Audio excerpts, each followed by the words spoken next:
students, our today's topic is instantaneous velocity and the acceleration. In our previous video, we have discussed average velocity and speed. So our today's topic is instantaneous velocity. So आज हम बात करेंगे कि instantaneous velocity क्या होती है. ठीक है. अब हमें मालूम है कि velocity क्या है. What is velocity? Velocity vector है, v vector. उसे हम कहते हैं change in displacement upon change in time. ये होती है velocity is change in displacement upon change in time. ये कौन सी थी? एवरेज थी. ठीक है.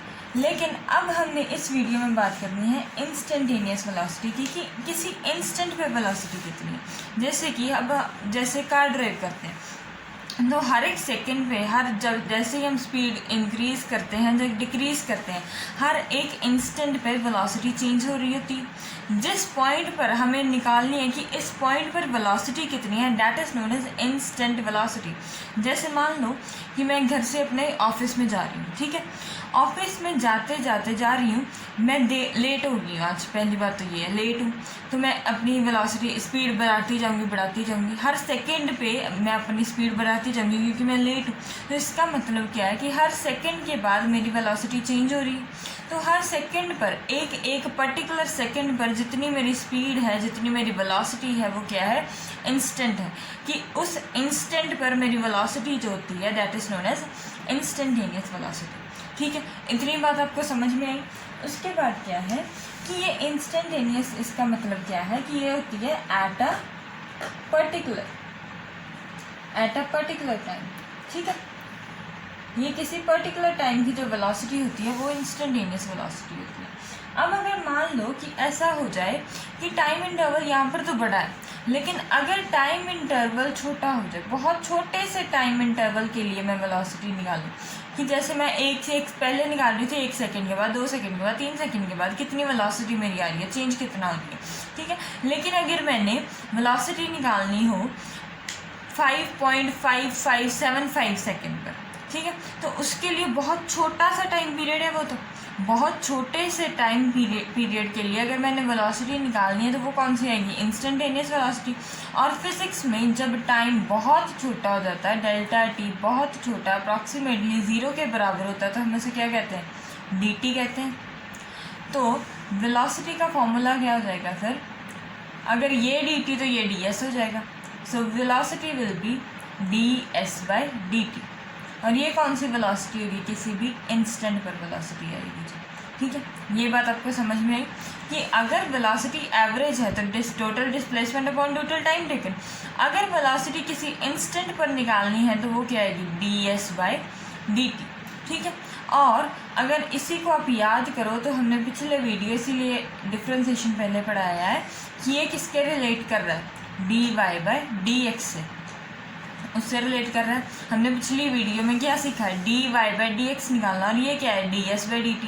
फ़र्क सिर्फ इतना ही, यहाँ पर y और x है, यहाँ पर s और t है. ठीक है. ये हमें dy/dx क्या देता था? हमें dy/dx होती थी स्लोप ऑफ y-x ग्राफ की जो स्लोप होती थी वो dy/dx थी. लेकिन इसीलिए हम ये भी कह सकते हैं कि ये भी एक स्लोप है. ds/dt ये भी एक स्लोप है. ये कौन से ग्राफ की स्लोप है? Slope of st graph. Displacement versus time graph की जो स्लोप है वो हमें क्या देती है? वेलोसिटी देती है. ठीक है. ये भी बात आपको समझ में आ गई. अब मान लो कि s है, कोई इक्वेशन ले लो कि s is t proportional to t square. ठीक है. s is equals to t square. ये वेलोसिटी है. अब मान लो कि हमें इसकी वेलोसिटी फाइंड करनी है. ये करो कि t और s. t को पहले 0 रखो, 1 रखो, 2 रखो और 3 रखो. ठीक है. t को 0 रखा, डिस्प्लेसमेंट कितनी है? 0. t को 2 रखो तो डिस्प्लेसमेंट कितनी आएगी? t को 1 रखा तो डिस्प्लेसमेंट 1. t को 2 रखा तो डिस्प्लेसमेंट कितनी आएगी? 4. t को 3 रखा तो 3 का स्क्वायर डिस्प्लेसमेंट हो जाएगी 9.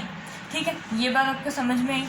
अब क्या करना है कि ये जो t है, पहले 1 सेकेंड में उसकी डिस्प्लेसमेंट होगी 1 सेकेंड, उसकी डिस्प्लेसमेंट होगी 1 मीटर.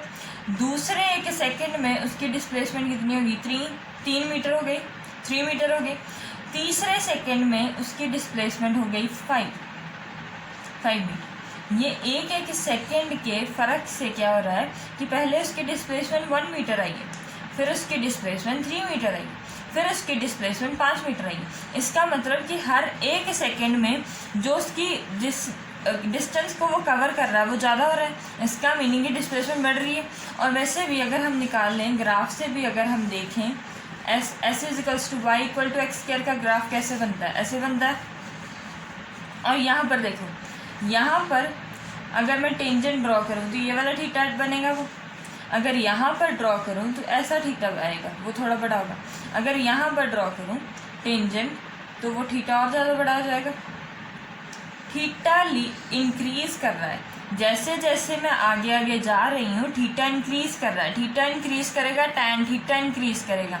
अगर टैन थीटा क्या होता है, स्लोप होती है। अगर स्लोप इंक्रीज़ करेगी तो ये हमें विजिबल है कि इस ग्राफ में स्लोप इंक्रीज़ हो रही है। ठीक है, ये ग्राफ है किसका, y equal to X square का, और यहाँ पर y क्या है, s है और ये t है। ये ग्राफ है s is equals to T square का। ठीक है, अब यहाँ पर देखो स्लोप इंक्रीज लगातार इंक्रीज़ हो ही जा रही है। स्लोप इंक्रीज़ हो रही है तो वो हमें यहाँ से भी तो दिख रहा है कि हर एक सेकंड के बाद डिस्प्लेसमेंट ज़्यादा वो हो रही है। उतने ही टाइम में अगर ज़्यादा डिस्प्लेसमेंट होनी शुरू हो जाए तो इसका मतलब क्या है कि हमारी स्पीड इंक्रीज़ हो रही है। अब s is equals to T square था। अब इसकी कर दो कि v इंस्टेंट निकालनी है, तो v इंस्टेंट कैसे आएगी हमारी, v is equals to D S by D T. Differentiation कर दो इसकी, D T square by D T, और टी स्क्वायर की डिफ्रेंसिएशन क्या हो जाएगी, पावर बाहर और पावर में से एक कम, 2t। ठीक है, अब t इक्वल टू 1 सेकेंड रखो तो वेलोसिटी आ गई 2, t2 रखा तो वेलोसिटी आ गई 2 × 2 4, t3 रखा तो वेलोसिटी आ गई 6। ठीक है, 6 मीटर पर सेकेंड, 2 मीटर पर सेकेंड, 4 मीटर पर सेकेंड। वेलोसिटी इंक्रीज़ होती हुई दिखाई दे रही है। पहले 2 थी, फिर 4 हो गई, फिर 6 हो गई। ठीक है, वेलोसिटी इंक्रीज़ हो रही है और यहाँ पर स्लोप भी तो इंक्रीज़ हो रही है। ठीक है, आपको कॉन्सेप्ट समझ में आना चाहिए कि v इंस्टेंट क्या से आती है, ds/dt से, और ds/dt क्या होता है, slope of the st graph. ठीक है, अभी हमने यहीं से एक बात सीख ली है। वो बात कौन सी सीखी है हमने, कि v instant is equals to ds/dt। ठीक है, कि किसी भी पर्टिकुलर पॉइंट पर अगर आपको वेलोसिटी निकालनी है तो उसकी कर दो डिफ्रेंसिएशन। अगर v एवरेज निकालनी है तो उसके क्या आएगा, total displacement upon total time taken. ठीक है, ये बात हमने अभी सीखी है। अब क्या करना है हमें कि इस पर हम क्वेश्चन डिस्कस करते हैं। अब क्वेश्चन ले लो कि s is equals to t³ minus 3t²। ठीक है, उसने बोला है हमें कि find velocity at t is equals to 2 second and t equal to 3 second. ठीक है, उसने हमें s और t का रिलेशन दे दिया कि डिस्प्लेसमेंट टाइम के साथ ऐसे वेरी कर रही है, और वेलोसिटी फाइंड करो जब t 2 सेकेंड, टाइम 2 सेकेंड है, जब टाइम 3 सेकेंड है। ठीक है, अब क्या आएगा, एवरेज निकालेंगे हम या इंस्टेंट निकालेंगे, ये कैसे पता चले। जो एवरेज होती है ना, उसके लिए 2 टाइम लिमिट्स आती हैं कि एवरेज इसके बीच में बताओ, कि 1 से 2 बताओ, 2 से 3, 3 से 4, 0 to 4। ठीक है, वो आती है एवरेज। लेकिन जब कि पर्टिकुलर पॉइंट पर आएगी वो इंस्टेंट होगी। तो उसने हमें क्या पूछा अभी कि 2 पर बताओ कि 2 सेकेंड पर कितनी उसकी वेलोसिटी है, तो वो कौन सी आएगी, इंस्टेंट वेलोसिटी आएगी। तो वेलोसिटी s है हमारा, हमें फॉर्मूला क्या मालूम है कि v instant is equals to ds/dt।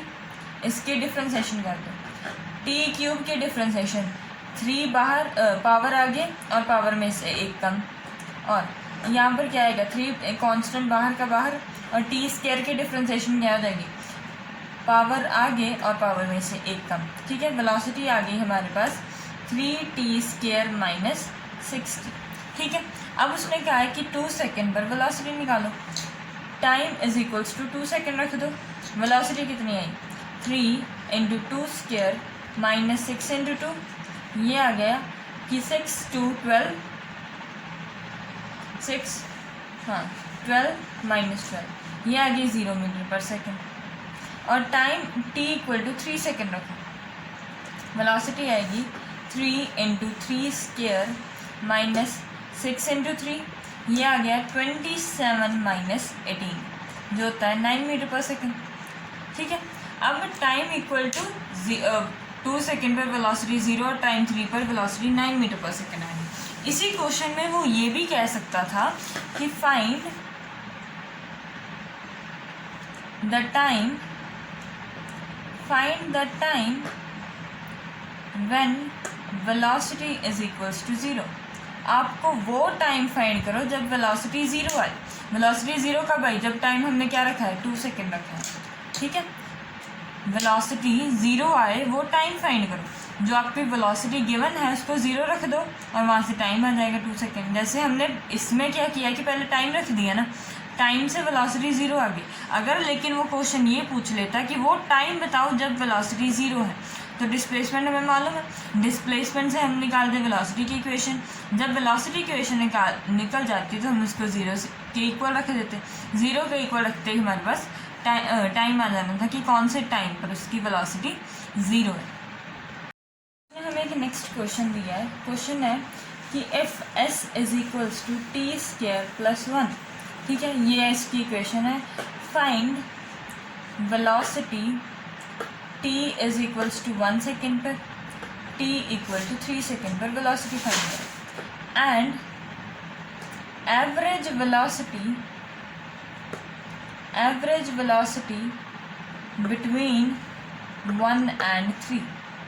ठीक है, इस टाइम पर वेलोसिटी फाइंड करो 1 सेकेंड और 3 सेकेंड पर, और एवरेज वेलोसिटी फाइंड करो इतने 1 और 3 के बीच में एवरेज वेलोसिटी कितनी है। ठीक है, अब इसको सॉल्व कैसे करेंगे? डिस्प्लेसमेंट की हमें इक्वेशन गिवन है, वेलोसिटी का हमें फॉर्मूला मालूम है कि वो क्या आएगा, ds/dt। ठीक है, इसके डिफ्रेंसिएशन करेंगे, पावर बाहर और पावर में से एक कम, और 1 की डिफ्रेंसिएशन कांस्टेंट है तो 1 की डिफ्रेंसिएशन 0। v इंस्टेंट आ जाएगा हमारे पास 2t। ठीक है, अब t की वैल्यू 1 सेकेंड रख दो, t इक्वल टू 1 रखा तो वेलोसिटी आ गई 2 मीटर पर सेकेंड। t की वैल्यू को 3 रखा तो वेलोसिटी आ गई 3 इंटू 2 इज 6 मीटर पर सेकेंड। ठीक है, ये तो वेलोसिटी आ गई इंस्टेंट। लेकिन अब उसने हमसे पूछ लिया कि एवरेज वेलोसिटी निकालो 1 और 3 के बीच में। एवरेज वेलोसिटी का फॉर्मूला, v एवरेज का फॉर्मूला क्या था, total displacement upon total time taken. ठीक है, अब हम निकालेंगे कि displacement in 3 second minus displacement in 1 second upon time का इंटरवल जो भी है, टाइम इज 3 - 1 2। ठीक है, डिस्प्लेसमेंट एवरेज वेलोसिटी क्या होती है, total displacement upon total time taken. 1 और 3 के बीच में जितनी भी डिस्प्लेसमेंट होगी वो कैसे आएगी, जितनी पूरी डिस्प्लेसमेंट वो 3 सेकेंड में करेगा माइनस जितनी वो 1 सेकेंड में करेगी। ये मान लो S3 है, ये एस डिस्प्लेसमेंट 1 सेकेंड में और ये करेगा उसके बीच में, तो ये कैसे आएगी, टोटल में से इसको माइनस करके। अब डिस्प्लेसमेंट 3 सेकेंड्स में कितनी है, यहाँ पर वैल्यू फिल कर दो, 3 square plus 1 9 3 square plus 1 10 minus displacement in 1 plus 1 2 divided by 2, ये क्या आ गया 8/2 दैट इज 4 मीटर पर सेकेंड। v एवरेज क्या आ गई हमारे पास 4 मीटर पर सेकेंड। वेलोसिटी 1 सेकेंड पर 2 है, 3 पर 6 हो गई है, लेकिन जो उसकी एवरेज है डैट इज 4 मीटर पर सेकेंड। समझ आ रही है ना आपको कि हमको क्या करना है कि v इंस्टेंट निकालने के लिए डिफ्रेंसिएशन कर देनी है और एवरेज निकालने के लिए डिस्प्लेसमेंट कर देनी है। ठीक है, मज़ा आ रहा है आपको पढ़ने में। अब इसी बात पर एक और क्वेश्चन लो कि अगर डिस्प्लेसमेंट उसने हमें गिवन है कि displacement is 6t³ plus 12 1 t² plus 4t, ये कोई डिस्प्लेसमेंट की रिलेशन है। अब उसने कहा है कि find time when body is at rest. जब बॉडी विश्राम कर रही है, मतलब रेस्ट कर रही है, वो आराम से एक जगह पर खड़ी है। ठीक है, उसका मतलब क्या है कि वो रेस्ट पर है। अगर वो एक जगह पर ही है तो इसका मतलब क्या है कि उसकी वेलोसिटी ज़ीरो है। इसका मीनिंग यही है ना कि उसकी वेलोसिटी ज़ीरो है अगर वो बॉडी रेस्ट पर है। ये बात याद रखें। अब उसका हमने फाइंड करना है टाइम की किस टाइम पर वेलोसिटी ज़ीरो आ रही है। अब डिस्प्लेसमेंट ये गिवन है, डिस्प्लेसमेंट से वेलोसिटी कैसे आएगी, ds/dt कर ये कितना आ गया 6 × 3 18 t² + 2t + 4। ठीक है, अब क्या करना है कि इसको ज़ीरो रखना है और टाइम आ जाएगा। ये क्या कौन सी इक्वेशन आई, 18t² + 2t + 4 = 0। 2 कॉमन लिया तो ये क्या आया 9t² + t + 2 = 0। ऐसे इसके रूट्स बन तो नहीं रहे, लेकिन आप क्वाड्रेटिक इक्वेशन फॉर्मूला लगाकर रूट्स निकालोगे। जब ये क्वाड्रेटिक इक्वेशन है ना, ये एक है क्वाड्रेटिक इक्वेशन। क्वाड्रेटिक इक्वेशन के आप रूट्स निकालोगे फॉर्मूला लगाकर कि -b/√(b² - 4ac / 2a, वो वाला फॉर्मूला लगाकर इसके रूट्स आएंगे, 2 रूट्स आएंगे, टाइम की 2 वैल्यू आ जाएंगी क्योंकि ये क्वाड्रेटिक इक्वेशन है। और वो जो टाइम की वैल्यू आएंगी तब क्या होगा कि वेलोसिटी = 0 होगी। ठीक है, अब हम एक नई टर्म सीखेंगे। न्यू टर्म है हमारे पास एक्सेलरेशन। ठीक है, एक्सेलरेशन क्या है, एक्सेलरेशन हम जूनियर क्लासेस से पढ़ते आ रहे हैं कि acceleration is rate of change of velocity, rate of change of velocity. ये बात हमें मालूम है कि वो विद रिस्पेक्ट टू टाइम है। ठीक है, कि वेलोसिटी एक्सेलरेशन क्या होती है कि वेलोसिटी कैसे चेंज हो रही है टाइम के साथ साथ। ठीक है, वेलोसिटी इंक्रीज़ हो रही है या डिक्रीज़ हो रही है, कितने रेट से इंक्रीज़ या डिक्रीज़ हो रही है, वो होती है इसकी एक्सेलरेशन। ठीक है, एक्सेलरेशन को हम वेक्टर क्वांटिटी है तो ये क्या आएगी, a acceleration will be given by change in velocity upon change in time. Time interval, कितने टाइम इंटरवल में कितनी वेलोसिटी चेंज हो रही है, उनकी रेशियो क्या आ जाएगी हमारे पास एक्सेलरेशन। इसकी यूनिट होती है मीटर/सेकंड²। और ये कौन सी क्वांटिटी है, एक वेक्टर क्वांटिटी है। ये बात याद रखना। जैसे वेलोसिटी वेक्टर है वैसे ही ए भी एक्सेलरेशन भी एक वेक्टर क्वांटिटी आएगी। ठीक है, ये तो था उसके डेफिनेशन कि ये क्या है, ये ऐसे होती है। अब जब Δt था, टाइम इंटरवल बड़ा था, तो एक्सेलरेशन हमारे पास क्या आती थी, एवरेज आती थी। लेकिन हम अब क्या कर रहे हैं कि टाइम इंटरवल बहुत छोटा कर दें, अगर बहुत छोटे से टाइम के लिए हम निकालें कि उसकी एक्सेलरेशन क्या हो जाएगी। टाइम जब बहुत छोटा ले लें हम तो वो क्या बन जाता है, dt होता है। तो v a इंस्टेंट, किसी इंस्टेंट की अगर एक्सेलरेशन हमें निकालनी है तो डैट विल बी dv/dt। ठीक है, अगर किसी भी पर्टिकुलर इंस्टेंट की हमें एक्सेलरेशन निकालनी है कि बहुत छोटे से टाइम इंटरवल की, जब बहुत पर्टिकुलर टाइम पर उसकी एक्सेलरेशन कितनी है तो डैट विल बी dv/dt। अगर हमें एवरेज निकालनी है डैट विल बी ΔV/Δt। अभी हमने बात सीखी थी कि v = ds/dt, और अब हमने सीख लिया कि a = dv/dt। ठीक है, ये क्या था, slope of ST graph, displacement versus time graph की जो स्लोप है वो हमें क्या देती है, वेलोसिटी। और slope of velocity time graph, slope of VT graph हमें क्या देगी, एक्सेलरेशन देगी। ठीक है, अब अगर मान लो कि हमारे पास गिवन है कि v = t² और v = t। ठीक है, इसके लिए ग्राफ कुछ ऐसा बन जाएगा और इसके लिए ग्राफ कुछ स्ट्रेट लाइन होगा, ऐसा होगा। ये बात समझ में आई आपको। अब इस केस में क्या हो रहा है, जैसे ही आप टेंजेंट पॉइंट चेंज करते जाओगे, टेंजेंट बनाते जाओगे, थीटा बढ़ता जाएगा हर एक के लिए। पहले थीटा छोटा होगा, बाद में थीटा इंक्रीज़ करता जाएगा। जैसे ही थीटा इंक्रीज़ करेगा टैन थीटा इंक्रीज़ कर जाएगा। अगर टैन थीटा इंक्रीज़ हो गया, स्लोप इंक्रीज़ हो गई। ये वीटी ग्राफ क्या है, स्लोप इंक्रीज़ होगी। अगर स्लोप क्या है, एक्सेलरेशन है। Slope of velocity time graph क्या है, एक्सेलरेशन है। तो इसका मतलब कि एक्सेलरेशन क्या हो रही है, इंक्रीज़ हो रही है। ठीक है, एक्सेलरेशन हो रही है हमारे पास इंक्रीज। अब अगर ये ले लो, हर एक पॉइंट पर हर एक पॉइंट के लिए थीटा सेम tan थीटा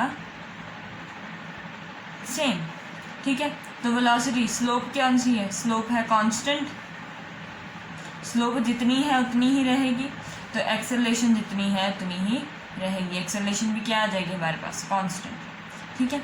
इसको आप फील भी कर सकते हो, जैसे कि टाइम 0 1 2 3 पुट करोगे, वेलोसिटी की वैल्यूज चेंज आती जाएंगी, वैल्यूज चेंज आएंगी, ठीक है। वैल्यूज चेंज हो रही है, इसका मतलब क्या है कि टाइम के साथ साथ वेलोसिटी इंक्रीज हो रही है। अगर टाइम के साथ साथ वेलोसिटी इंक्रीज हो रही है तो वही तो होता है acceleration, the rate of change of velocity with respect to time.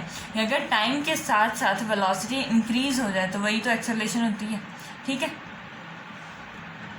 I hope कि ये सबको समझ आ रहा है, ऊपर से नहीं जा रहा। अगर ऊपर से जा रहा है कमेंट सेक्शन में पूछ लो, ये क्या डाउट है हमें और ये ऐसा क्यों हो रहा है, कमेंट सेक्शन में ज़रूर पूछो, ठीक है। अब अगर समझ आ रहा है तो हम ये क्वेश्चन ले लेंगे। क्वेश्चन कहता है हमें कि v = 2t² - 4t, ठीक है। वेलोसिटी इतनी है। अब उसने कह दिया हमें कि फाइंड करो एक्सेलरेशन फाइंड करो जब टाइम = 2 सेकेंड है, ठीक है। और एक और काम कर दो कि एवरेज भी निकाल दो between 1 and 3 second, 0 and 3 second के बीच में उसकी एवरेज एक्सेलरेशन बता दो। उसने वेलोसिटी का रिलेशन दे दिया। अब उसने कहा हमें एक्सेलरेशन फाइंड करने के लिए, एक्सेलरेशन कैसे आएगी, एक्सेलरेशन विल बी dv/dt। इसकी हमें करनी है डिफ्रेंसिएशन कैसी आएगी, d 2t² - 4t। और हमने लास्ट वीडियो में यही सीखा है कि अगर प्लस माइनस हो जाए तो आसानी से वो डिफ्रेंशिएट अलग अलग हो जाएंगे, d 2t² dt - d/4t/dt, ठीक है। 2 कांस्टेंट है, 2 बाहर, dt²/dt - 4dt/dt। t² की differentiation 2t, 2 × 2t - 4, that will be 4t - 4। ये इतना सारा टाइम पास था, सीधा डायरेक्ट कैलकुलेशन पर एक्सेलरेशन क्या होगी, टाइम 2 वैसे का वैसे ही बाहर, t² की डिफ्रेंसिएशन पावर बाहर और पावर में से एक कम, ठीक है। 4 की t की डिफ्रेंसिएशन 4 बाहर, पावर आगे, पावर कितनी है 1 आगे और 1 में से एक कम, t की पावर 0, t की पावर 0 विल बी 1, सो ठीक है। एक्सेलरेशन हमारे पास आ गई 4t - 4। इतना लंबा चौड़ा काम करने का टाइम हमारे पास पेपर में बिल्कुल नहीं है, हमें सीधा डायरेक्ट करना। अगर डायरेक्ट करना चाहते हो तो जितनी हो सकती है डिफ्रेंसिएशन की प्रैक्टिस करो, ठीक है। अब क्या है कि वी एक्सेलरेशन, क्वेश्चन पर वापस आते हैं कि वही एक्सेलरेशन फाइंड करनी है, मैंने कितने पर फाइंड करनी है, जब टाइम 2 सेकेंड है। तो t की वैल्यू 2 पुट कर दो, एक्सेलरेशन हमारे पास कितनी आ गई, 4 × 2 - 4, डैट विल बी 8 - 4 मीटर/सेकेंड²। ये आ गई है कि उसकी इंस्टेंट पर 2 सेकेंड पर उसकी एक्सेलरेशन कितनी है। अब एवरेज एक्सेलरेशन फाइंड करनी है 0 और 3 के बीच में। एवरेज एक्सेलरेशन क्या आती है, एवरेज कैसे आती है, ΔV/ΔT। जितनी वेलोसिटी 3 सेकेंड में वेलोसिटी निकालने के लिए वेलोसिटी की t की वैल्यू 3 पुट कर दो वेलोसिटी की इक्वेशन में, जिसको फाइंड करना है उसी की इक्वेशन पकड़नी है। अगर एवरेज फाइंड करनी है तो एवरेज फाइंड करने के लिए ΔV निकालना पड़ेगा। ΔV निकालने के लिए हमें टाइम पुट करना पड़ेगा 0 और 3 किसकी इक्वेशन में, t की इक्वेशन में, ठीक है। अब यहाँ पर 0 पहले 3 पुट कर लो, 3² 9, 9 2 18, ठीक है। 18 - 3 × 4 is 12, 12 - 18 - 12 is 6 आ गया। और टाइम इंटरवल कितना है, 3 - 0 और एक टाइम। ये तो वेलोसिटी आ गई 3 सेकेंड पर। अब वेलोसिटी निकालो 0 सेकेंड पर, 0 पर यहाँ पर पुट किया 0, 0 - 0 विल बी 0, ठीक है। अब आगे टाइम इंटरवल कितना है, 3 - 0 विल बी 3 सेकेंड। तो एवरेज एक्सेलरेशन आ गई 6/3, डैट इज 2 मीटर/सेकेंड²। एवरेज एक्सेलरेशन 2 मीटर पर सेकेंड स्क्वायर है 0 से 3 सेकेंड के बीच में, और v इंस्टेंट है 4 मीटर पर सेकेंड। ए किसी पर भी निकाल लो, 0 पर निकाल लोगे तो -4 आ जाएगी। टाइम, बस टाइम की इक्वेशन हमें एक्सेलरेशन की इक्वेशन ये मिल गई है ना। अब यहाँ पर टी की वैल्यू जैसे जैसे जो मर्जी पुट करते जाओगे वैल्यूज आती जाएंगी। अगर 0 पुट कर लोगे तो 4 0 0 -4 आ जाएगी उसकी एक्सेलरेशन। 1 पुट कर दोगे तो एक्सेलरेशन 0 होगी। 2 पुट कर दोगे तो एक्सेलरेशन 4 मीटर पर सेकेंड होगी। 3 पुट कर दोगे तो एक्सेलरेशन 8 मीटर पर सेकेंड स्क्वायर होगी। ठीक है, अब एक और क्वेश्चन लेते हैं। क्वेश्चन कह रहा है हमें कि डिस्प्लेसमेंट टाइम के साथ वेरी कर रही है कुछ इस तरीके से। Displacement is equals to t³ -6t²। अब हमने फाइंड क्या करना है, वो कह रहा है find acceleration when body is at rest. ठीक है, ये उसने दे दिया है कि डिस्प्लेसमेंट टाइम के साथ वेरी कर रहा है। हमें फाइंड करनी है एक्सेलरेशन, कब फाइंड करनी है, जब बॉडी रेस्ट पर है। सो कैसे शुरू करेंगे, बॉडी रेस्ट पर है तो इसका मतलब क्या है, इसका मीनिंग यही है कि वेलोसिटी 0 है, और हमें दिया है उसने डिस्प्लेसमेंट दी है, एक्सेलरेशन तो दी नहीं। अब हम इसको कैसे करेंगे, सबसे पहले ये लिखेंगे हम कि वेलोसिटी क्या होती है, ds/dt होती है, और एक्सेलरेशन क्या होती है, dv/dt। Velocity is ds/dt and acceleration is dv/dt। अगर एक्सेलरेशन निकालनी है तो पहले वेलोसिटी आनी चाहिए। वेलोसिटी कैसे आएगी, s की डिफ्रेंशिएशन करने से। सो s is t³ -6t², t³ -6t²। तो वेलोसिटी कितनी आ गई, 3 बाहर पावर आगे और पावर में से 1 कम, -6, 2 आगे मतलब पावर आगे और पावर में से 1 कम हो गया, तो ये आ गया 3t² -12t। वेलोसिटी आ गई हमारे पास। अब उसने कहा है कि एक्सेलरेशन फाइंड करो उस टाइम पर जब क्या है, वेलोसिटी 0 है। अब वेलोसिटी को 0 रख दो। अब एक यहाँ से आएगा t = 0 और दूसरा आएगा t = 4। इसको कॉमन ले लो ना, 3t -12 = 0, और t की वैल्यू एक आ जाएगी 0 और t की दूसरी वैल्यू आ जाएगी =4। दो वैल्यूज़ आ गई d की। अब फाइंड हमें क्या करना था, ये तो वेलोसिटी का रिलेशन आ गया था, ये वेलोसिटी का रिलेशन है। अब हमें फाइंड करनी है एक्सेलरेशन। अब एक्सेलरेशन का रिलेशन क्या आएगा, वेलोसिटी इज 3t² -12t, और इसकी दोबारा से डिफ्रेंशिएशन करेंगे तो एक्सेलरेशन आ जाएगा। एक्सेलरेशन कितना आएगा, 3 पावर आगे और पावर में से 1 कम, और 12t का 12 आ जाएगा। ये आ गई 6t -12, ये आ गई एक्सेलरेशन। अब वेलोसिटी रेस्ट पर दो टाइम पर है, एक 0 पर और एक 4 पर। जब टाइम को अब 0 रख दो और एक टाइम को रख दो आप 4। जब हमने टाइम को 0 पुट किया तो एक्सेलरेशन आ गई -12 मीटर पर सेकेंड स्क्वायर। जब आप टाइम को 4 पुट करते हो तो 6 × 4 24, 24 - 12 इज 12, तो एक्सेलरेशन आ जाएगी आपके पास, एक्सेलरेशन आ जाएगी 12 मीटर पर सेकेंड स्क्वायर। ठीक है, बहुत आसान से तरीका है, बस एक ही फॉर्मूला हमने यहाँ पर अप्लाई किया है कि सारे में यही करना है कि v = ds/dt and acceleration is dv/dt। ये तो थे सारे बच्चों वाले क्वेश्चन। अब थोड़ा लेवल बढ़ाते हैं, हम क्वेश्चन करते हैं 2D का। अब उसने कहा है कि डिस्प्लेसमेंट हमें गिवन है कि t² i² + 3t -1 j²। ठीक है, अब उसने हमें फाइंड करने का बोला है, find velocity, acceleration and speed at t = 1 second पर। 1 सेकेंड पर तीनों चीज़ें फाइंड करो, वेलोसिटी फाइंड करो, एक्सेलरेशन फाइंड करो और स्पीड फाइंड करो। लेकिन प्रॉब्लम ये है कि अब जो रिलेशन है उसमें डायरेक्शन भी आ गई है, ये i², ये j², k² भी आएगा आगे। तो ऐसे क्वेश्चन जिसमें डायरेक्शन भी आएंगी उसको कैसे सॉल्व करना है, उसको सॉल्व करने का एक ही तरीका है कि रामबाण है, डैट इज एक्स वाले को अलग कर लो और वाई वाले को अलग कर लो। ठीक है, i² एक्स होता है और j² वाई वाली डायरेक्शन होती है। तो displacement in X direction is t², displacement in Y direction is 3t -1, j² वाला y हो गया, i² वाला x हो गया। अब फाइंड करो वेलोसिटी। वेलोसिटी इन एक्स डायरेक्शन का क्या रिलेशन आ गया 2t, और वेलोसिटी इन वाई डायरेक्शन का क्या रिलेशन है 3। ठीक है, एक्सेलरेशन इन एक्स डायरेक्शन कितनी आएगी 2, इसकी डिफ्रेंसिएशन, इसकी फर्दर डिस्प्लेसमेंट की डिफ्रेंसिएशन करोगे तो वेलोसिटी आएगी, वेलोसिटी की डिफ्रेंसिएशन करोगे तो एक्सेलरेशन, एक्सेलरेशन इसकी डिफ्रेंसिएशन की तो ये बच गया 2, और एक्सेलरेशन इन वाई डायरेक्शन क्या है कांस्टेंट है वेलोसिटी, तो इसकी डिफ्रेंसिएशन क्या आ जाएगी 0।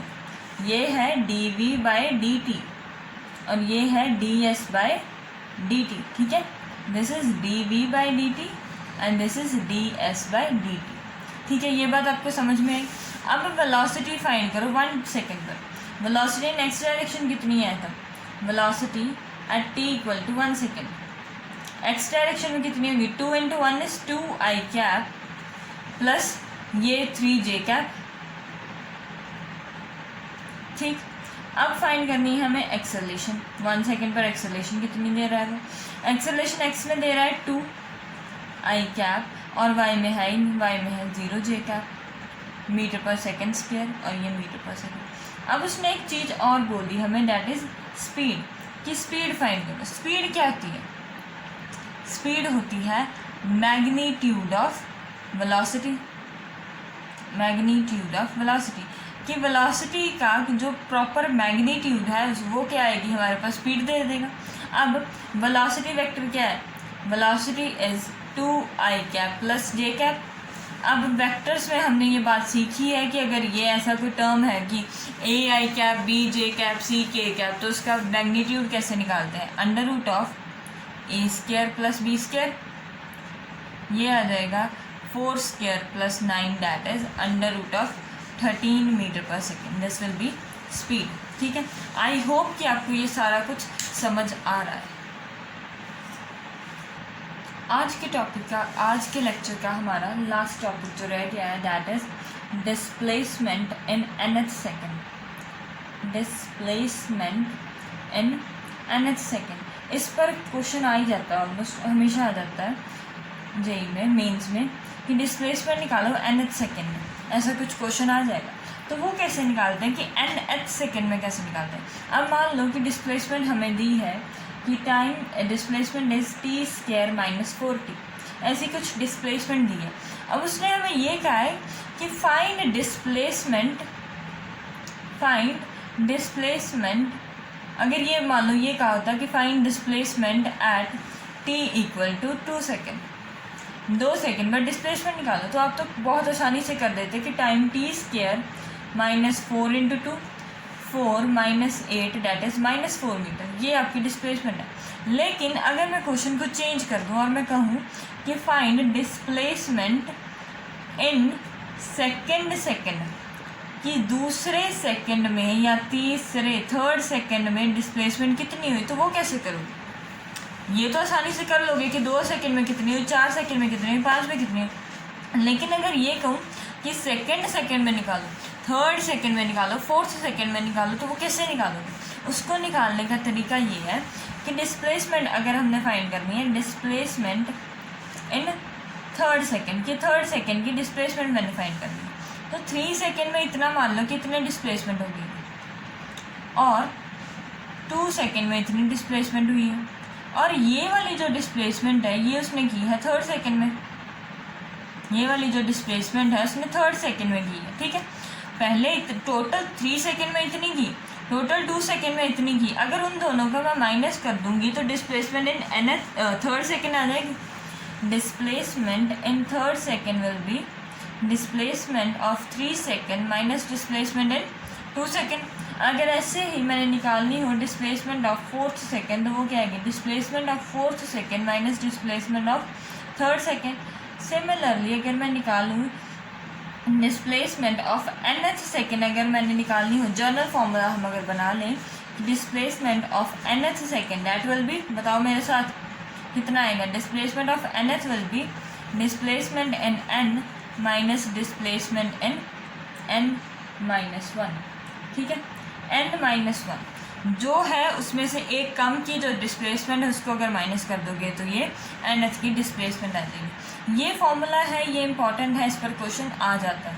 अगर डायरेक्ट फॉर्मूला याद होगा तो आसानी होगी, अगर नहीं याद होगा तो फिर पूरा निकालना पड़ेगा, ठीक है। तो so this is all about today's topic. If you have any doubt, ask me in comment section. Till then, goodbye. Enjoy your studies.